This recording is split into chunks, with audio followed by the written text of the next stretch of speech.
Easy physics ई lecture series में आपका स्वागत है।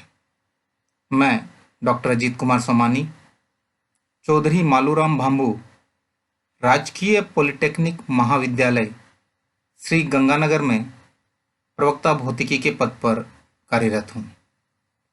जैसा कि सीरीज के नाम से क्लियर है, इजी फिजिक्स। फिजिक्स आसान है, बशर्ते कि इसे रोचक तरीके से पढ़ाया जाए या पढ़ा जाए। इसी बात को ध्यान में रखकर ये ई व्याख्यान तैयार किए गए हैं। मैंने अपने गत 25 वर्षों के अध्यापन के दौरान विद्यार्थियों के साथ इंटरेक्शन में जाना कि उन्हें अध्ययन के दौरान किन किन दिक्कतों का सामना करना पड़ता है या वो एक अध्यापक से क्या आशाएं रखते हैं, किस प्रकार पढ़ाए। कुछ इसी प्रकार के अनुभवों की झलक इन ई व्याख्यानों में आपको दिखाई देगी। वाल्टर ल्यूइन का एक कोटेशन है, teacher who make physics boring are criminals. बस यही मेरे इन ई लेक्चर सीरीज का मोटिव है। इन ई व्याख्यानों की कुछ विशेषताओं की ओर आपका ध्यान आकृष्ट करना चाहूँगा। ये ई व्याख्यान बड़े ही रोचक व आसानी से समझ आ सकने वाले तरीके से प्रस्तुत किए गए हैं। इनमें लगभग गत 30 वर्षों में डिप्लोमा की बोर्ड की परीक्षा में पूछे गए प्रश्नों व उनके हल का यथासंभव समावेश किया गया है। आवश्यकतानुसार पर्याप्त संख्या में चित्रों, वीडियो, हल सहित आंकिक उदाहरणों इत्यादि का समावेश है। अर्थात इसमें ओरिजिनल वीडियो मिलेंगे आपको, और जो न्यूमेरिकल एग्जाम्पल्स हैं उनको काफ़ी मात्रा में हल करके स्टेप बाय स्टेप सॉल्यूशन दिखाए गए हैं, जिससे कि विद्यार्थियों को आसानी से समझ में आ सके। इजी फिजिक्स सीरीज के ई व्याख्यान का टॉपिक है विमीय समांगता का सिद्धांत, प्रिंसिपल ऑफ डायमेंशनल होमोजेनिटी। इस टॉपिक को पढ़ने के जो उद्देश्य हैं, विमीय समांगता के सिद्धांत के संप्रत्यय को समझना, क्या कंसेप्ट है, कहता क्या है ये सिद्धांत, ये इस टॉपिक का एक ऑब्जेक्टिव है हमारा। दूसरा है विमीय समांगता के सिद्धांत से संबंधित उदाहरणों के हल को समझना व आंकिक समस्याओं, न्यूमेरिकल जो प्रॉब्लम्स हैं, को हल करने का कौशल विकसित करना। अर्थात इस चैप्टर को और इस टॉपिक को पढ़ने के बाद आप प्रिंसिपल ऑफ डायमेंशनल होमोजेनिटी, विमीय समांगता के सिद्धांत से जितने भी एग्जाम्पल्स हैं इस लेक्चर में दिए हैं, काफ़ी मात्रा में एग्जाम्पल्स दिए हुए, उनको आप समझ पाओगे और उन पे बेस्ड जो न्यूमेरिकल प्रॉब्लम्स होगी उनको भी खुद सॉल्व करने का एक स्किल डेवलप होगी। ये इस लेक्चर का हमारा ऑब्जेक्टिव है। आगे बढ़ने से पहले या इस टॉपिक को समझने से पहले आपको कुछ पूर्व ज्ञान होना चाहिए। भौतिक राशि का विमीय सूत्र ज्ञात करना, ये हम पिछले कुछ ई लेक्चर्स में जान चुके हैं कि कैसे किसी भौतिक राशि का विमीय सूत्र ज्ञात करें। घातांकों के नियमों का ज्ञान, घातांकों के नियमों के बारे में पूरी डिटेल पिछले कुछ ई लेक्चर्स में, विमावाद से संबंधित वाले ई लेक्चर्स में दी जा चुकी है। यहाँ पे एक बार संक्षिप्त में उनका दोहराव जरूर करेंगे। देखिए, ये घातांकों के नियम है जो आपको उस समय नोट करने के लिए कहे थे। यदि उस समय नहीं नोट किए हैं तो एक बार आप अभी नोट कर लीजिए, अदरवाइज नोटबुक का वो पेज ही हमारा पर्याप्त है।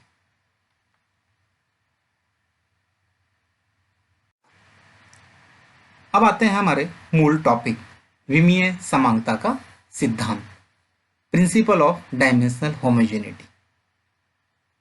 नाम से क्लियर है, समांगता, होमोजेनिटी, सर्वत्र समान। प्रत्येक समीकरण जो किसी भौतिक घटना को प्रदर्शित करती हो, ध्यान दीजिए, जो किसी भौतिक घटना को प्रदर्शित करती हो, विमाओं की दृष्टि से समांगी होती है। समांगी, सम प्लस अंगी, संधि विच्छेद है। समांगी मतलब सर्वत्र समान हो। ध्यान दीजिए, इसी के आधार पर हम आगे बढ़ेंगे कि जो समीकरण होती है वो विमाओं की दृष्टि से समान होनी चाहिए। इसका क्या तात्पर्य है, देखते हैं। विमीय समांगता से संबंधित प्रश्न 2018, 2017, 2016 और 2012 में पूछे जा चुके हैं। विमीय समांगता के सिद्धांतानुसार किसी भौतिक समीकरण के विमीय रूप से सही होने के लिए उसके समस्त पदों की विमाएं एक समान होनी चाहिए। ये एक समान वर्ड वही समांगी से लिया गया है, लिखने का तरीका बदल दिया, बात वही है। परीक्षा में आपसे प्रश्न पूछा जाए विमीय समांगता का सिद्धांत समझाइए, लिखिए, लिखिए में ये 3 लाइनें आपको वहां पे लिखनी है।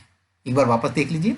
विमीय समांगता के सिद्धांत के अनुसार किसी भौतिक समीकरण वह समीकरण जो कि भौतिक घटना को प्रदर्शित करती है, कि विमीय रूप से सही होने के लिए उसके समस्त पदों की विमाएं एक समान होनी चाहिए या समस्त पदों की विमाएं समान होनी चाहिए। यह चीज हमें आंसर देना होगा, तब हमें जाके उस प्रश्न के अंक मिलेंगे।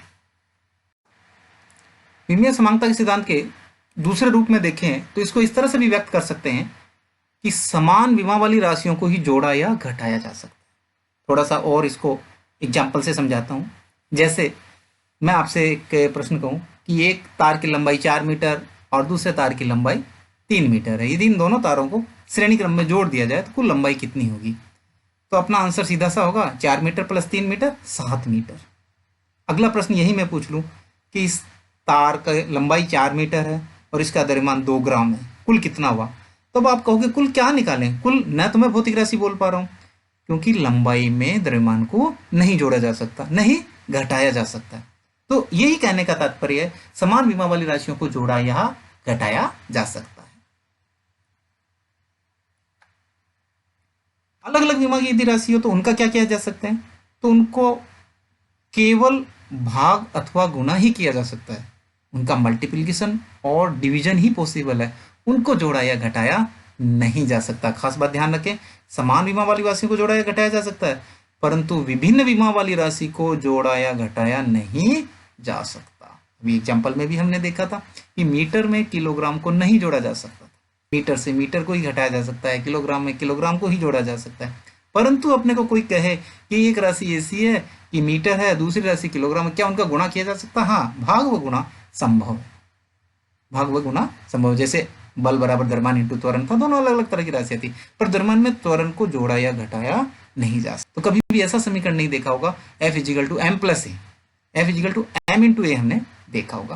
तो ये विमीय समांगता के सिद्धांत का मूलभूत बात इतनी सी है कि समान विमा वाली राशियों को जोड़ा या घटाया जा सकता है। तो एक सांकेतिक उदाहरण से इसको, एक समीकरण है, काल्पनिक समीकरण है पूर्णतया, a बराबर b प्लस सी अपॉन डी स्क्वायर माइनस ई।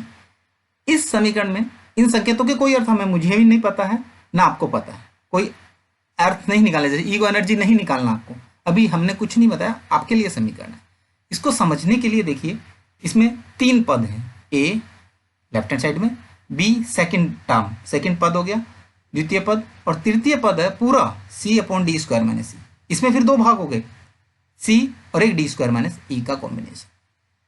अब विमीय समांगता का सिद्धांत हम लगाते हैं तो सबसे पहले छोटे से पार्ट से शुरू होते हैं। डी स्क्वायर माइनस ई, ये तभी संभव है जब डी स्क्वायर और ई दोनों की विमाएं समान हो। जैसा भी हमने कहा था, समान विमा वाले राशियों को जोड़ा या घटा जा सकता है। यहाँ एक थोड़ा सा कंफ्यूजन स्टूडेंट्स को रहता है, डी और ई की समान विमा होगी, ध्यान रखिए गलत है, डी स्क्वायर और ई की विमा समान होगी। तो हम इसको इस तरह से लिखेंगे कि डी स्क्वायर की विमा बिग ब्रैकेट में लिख दिए और ई की विमा ये दोनों समान होगी, तभी हम इनको जोड़ा या घटाया जा सकता है, अदरवाइज ये संभव नहीं है। इसी तरह हम बात करें ए और बी की, देखें तो ए की विमा भी बी की विमा के बराबर होगी, तभी ये संभव है। और तीसरा टर्म यहाँ देखिए इक्वल टू का साइन आ गया, यहाँ प्लस था, ए बी की विमा भी इसकी विमा के तुल्य होनी चाहिए पूरे की, तो ये पूरा पद लिख दिया हमने, सी अपॉन डी स्क्वायर माइनस ई की विमा के तुल्य होनी चाहिए, तो तीनों की विमाएं बराबर होगी। इसको और थोड़ा शॉर्ट करें तो डी स्क्वायर और ई की विमा तो समान थी, तो लंबाई में से लंबाई घटाने पर लंबाई आती थी, इसी तरह से डी स्क्वायर माइनस ई करेंगे तो उसकी विमा भी या तो डी स्क्वायर के बराबर होगी या ई के बराबर होगी। तो ये सारे 5 टर्म यहाँ देखने को लग रहे हैं, इन पांचों की विमाएं क्या है? तुल्य है, बराबर है। ये हमें ज्ञान कहां से प्राप्त हो रहा है? विमीय समांगता के सिद्धांत से। तो इस पे आधारित भी न्यूमेरिकल अपनी परीक्षाओं में आते हैं, उनको कैसे हैंडल करना है बहुत सारे उदाहरणों की सहायता से हम आगे एक्सप्लेन करेंगे। आंकिक उदाहरणों से पहले एक छोटा सा उदाहरण आप ले लेते हैं जिस राशि से आप परिचित हैं। ये एक समीकरण है, गति का प्रथम समीकरण, v बराबर u प्लस at। हमें पता है ये समीकरण सही है क्योंकि हम यूज करते आए हैं और फिजिक्स में इसका डेरिवेशन भी आप लोगों ने लोअर क्लासेज में किया हुआ होगा। अब हम देखते हैं विमीय समांगता के सिद्धांत पर इस पर कैसे उपयोग होता है। v अंतिम वेग, उसका विमीय सूत्र वही होगा जो सामान्य से चाल का या वेग का होता है, m0l1t-1। u प्रारंभिक वेग, इसकी भी विमा m0l1t-1 होगी। a त्वरण, इसकी विमा m0l1t-2, जो हम पहले विमा वाले चैप्टर में निकाल सके हैं। समय t की विमा m0l0t1, सिर्फ समय t की घात 1 आएगा। अब हमारे पास जो पद है ध्यान देखिए, v एक पद, इसकी हम निकाल चुके, u एक पद, उसकी निकाल चुके, at मिलके एक पद बन रहा है, a और t की अलग अलग पता है, तो हम सबसे पहले at की विमा निकालेंगे। at की विमा निकालेंगे, a की विमा लिख ली m0l1t-2 और t की विमा लिख ली m0l0t1। इनको अलग अलग रंग से इसलिए लिखा जिससे कि आसानी से समझाने में समझाया जा सके आपको। देखिए m की घात यहाँ 0, m की घात 0, तो 0 + 0 हो गया, l की 1 पावर और l की यहाँ 0, तो l 1 + 0 हो गया। घातांकों के नियम का उपयोग बार बार करना पड़ेगा, जैसे मैंने कहा था, t-2 t1, यहाँ t-2 + 1 हो गया। अब फाइनली हम देखें at की विमा जो मिली हमें m0l1t-1। तो यहाँ से हम देख सकते हैं कि ये at की विमा m0l1t-1, u की विमा m0l1t-1 और v की विमा m0l1t-1, अर्थात तीनों पदों की विमाएं, पदों की, ध्यान दीजिए, पद, तीनों पदों की विमाएं समान है। तो ये विमीय समानता सिद्धांत कहता है यदि कोई फिजिक्स वाइज इक्वेशन करेक्ट है, एक्यूरेट है, तो उसके तीनों जितने भी पद हैं उन सब की विमाएं क्या होनी चाहिए, समान होनी चाहिए। अब हम कुछ आंकिक उदाहरण या आंकिक समस्याओं जो कि सामान्यतः परीक्षाओं में पूछी जाती है, उनको यहाँ पे 1 बाय 1 डिस्कस करते हैं। पहला एग्जाम्पल है, विमीय विधि से दी गई समीकरण में ए बी नियतांक की विमाएं ज्ञात कीजिए। समीकरण है p + a/v², एक ब्रैकेट में, दूसरा टर्म हो गया इसका v - b = RT।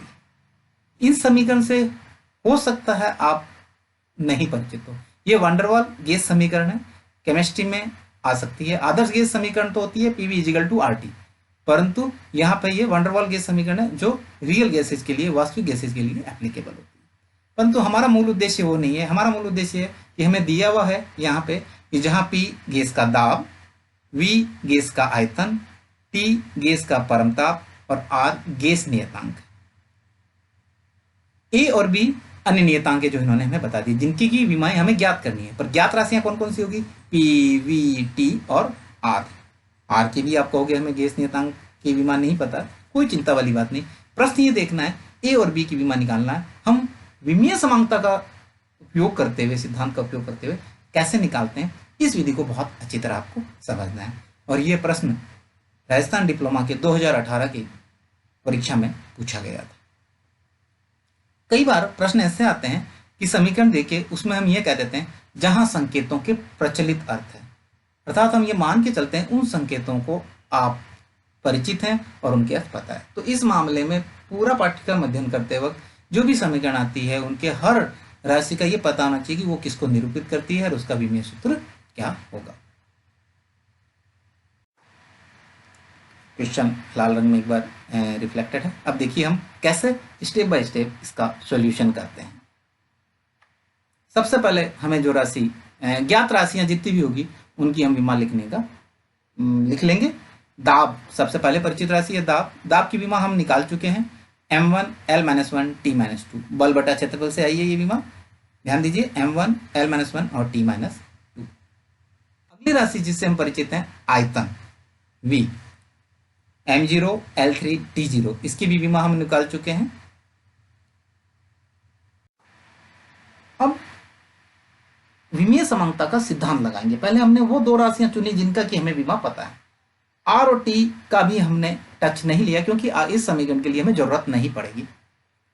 विमीय समानता का सिद्धांत कहता है कि ध्यान दीजिए P + a/v² है, अर्थात P और a/v² दोनों की विमा क्या होनी चाहिए, समान होनी चाहिए। तो विमीय समानता का सिद्धांत ये कहता है a/v² की विमा वही है जो दाब की होगी, अर्थात हम ऐसे लिख सकते हैं P = a/v²। हमें निकालनी किसकी विमा है, ए की जो अज्ञात राशि है वो हमें लेफ्ट हैंड साइड में लेके आनी है और ज्ञात राशियों को राइट हैंड साइड में। तो अगले स्टेप में हम ये लिखेंगे कि ए बराबर ए की विमा और पी स्क्वायर की विमा का मल्टीप्लिकेशन हो जाएगा। अब ज्ञात राशि हमारी है, इनको रख देंगे, अज्ञात राशि निकल आएगी। यही आपको तरकीब हर बार प्रयोग करनी है जब भी विमीय समांगता सिद्धांत लगाना। सबसे पहले ये पहचानना है कि किन दो राशियों की विमा कोई की समान हो सकती है, कोई मल्टीप्लिकेशन में होगी, डिवीजन। ये सिद्धांत लगाते जाएंगे और प्रयोग करते जाएंगे। तो यहाँ देखिए हमारे पास है ए की विमा पी की विमा और वी स्क्वायर की विमा के मल्टीप्लिकेशन के इक्वल होंगे। हम पी की विमा जो हमने पहले नोट की थी लिख देते हैं, m1 l-1 t-2। वी की विमा m0 l3 t0 की घात 2, यही वी स्क्वायर की विमा बनेगी। कि हमें इसके ऊपर पावर लगानी है। अब इसको कैसे सॉल्व करना है, वही घातांकों का नियमों का उपयोग के बिना आप ये नहीं कर पाएंगे, तो अच्छी रखिए। हमारे पास पिछले जो अभी स्टेप था उसमें m1 l-1 t-2 ये दाब की विमा थी और ये वी की विमा और उसकी घात 2 थी। इसको कैसे सॉल्व करते हैं देखते जाइए। पहले हम इस घात 2 को सॉल्व करेंगे, सिर्फ इस घात 2 को। तो घात पे घात 0 पे घात 2 है, 0 ही रहेगा, पर l⁻3 रेज टू पावर 2 हमने बताया था ये दोनों विमाएं मल्टीप्लाई हो जाएगी, यहाँ पे 6 आ जाएगा, l⁻6। टी की 0 है इसलिए टेंशन नहीं है, 0 इंटू 2 0 ही रहेगा। अब इन दोनों को हमें हैंडल करना है। तो समान आधार वाली राशियों को पहले चेक करेंगे, mm, ll और tt। कलर अलग से दिखा दिया जिससे कि आसानी से आप समझ सकें। तो देखिए अगले स्टेप में ये 1 और ये 0 ऐड होगा, 1 + 0 लिख दिया। ये -1 और 6 ऐड हो जाएंगे, ये -1 और 6 हो गए। यहाँ -2 और 0 है, -2 + 0 लिख दिया। समान आधार वाली विमा को ही हम इस तरह से जोड़ सकते हैं, ये ध्यान रखिएगा, गुणा करते हैं तब ये जुड़ती है। समान आधार वाली होनी चाहिए, m और t की विमा का कोई आपस में लिंक नहीं हो। अगले स्टेप में इनको क्लब करके लिख देते हैं। 1 + 0 1 हो गया, -1 + 6 5 हो गया, -2 + 0 -2 हो गया। इस तरह से a का विमीय सूत्र जो नियतांक a था उसका विमीय सूत्र m1 l5 t-2 हमें प्राप्त। एक पार्ट हम सॉल्व कर चुके हैं कि a का विमाएं क्या होगी, तो m1 l5 t-2। अब अगले पार्ट की ओर चलते हैं। वापस हम समीकरण को देखें, एक टर्म v - b लिखी हुई है। तो विमीय समांगता का सिद्धांत ये कहता है कि b की भी वही विमा होगी जो v की होगी। v हमारा क्या है, क्वांटिटी, आयतन है। तो हम इसको इस तरह से लिख सकते हैं कि b की विमा बराबर v की विमा, और v की विमा हमने पहले ही नोट कर ली थी अपने स्टार्टिंग में, m0 l3 t0। तो इस प्रकार b की विमा m0 l3 t0 पूरे जो हमने इस न्यूमेरिकल प्रॉब्लम को सॉल्व किया था उसके सारे स्टेप एक साथ यहाँ पे लिखे हुए हैं। इसको आप नोटबुक में नोट जरूर कर लें, जिससे कि फ्यूचर में आपको यह पता रहे एग्जाम में आंसर्स कैसे देने हैं और क्या क्या चीज़ें लिखनी आवश्यक। स्टेप बाय स्टेप इसमें सॉल्यूशन सारे दिखाए हुए हैं और फाइनल आंसर्स भी लिखे हुए हैं।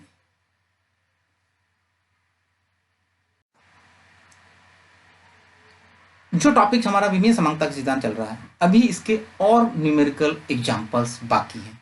सारों को इसमें एक साथ हम क्लब नहीं कर पाए टाइम लिमिटेशंस की वजह से। तो इस टॉपिक को यदि पूरा और समझना हो, कुछ डिफरेंट टाइप के भी एग्जांपल्स हैं, तो इसका अंतिम पार्ट भाग 2 जरूर देखें। ये 2 भाग में है। पहला पार्ट हम अभी तक पढ़ चुके और लास्ट पार्ट 2 आप इसका जरूर देखें, तब आपको ये पूरा समझ में आ पाएगा। उसमें और एग्जाम्पल्स डिफरेंट टाइप के और एग्जाम में आए हुए क्वेश्चन हैं जो कि दिए गए हैं।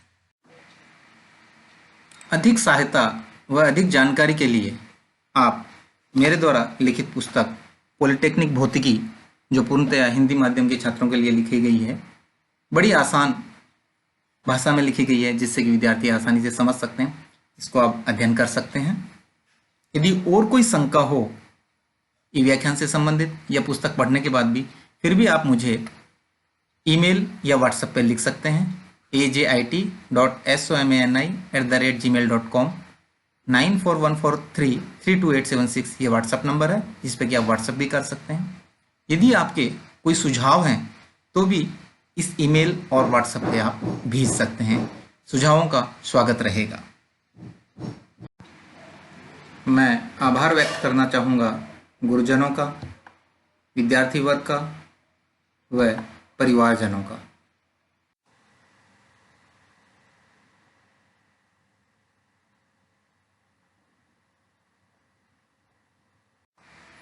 इस ई व्याख्यान को धैर्यपूर्वक देखने के लिए और समझने के लिए आपका बहुत बहुत धन्यवाद।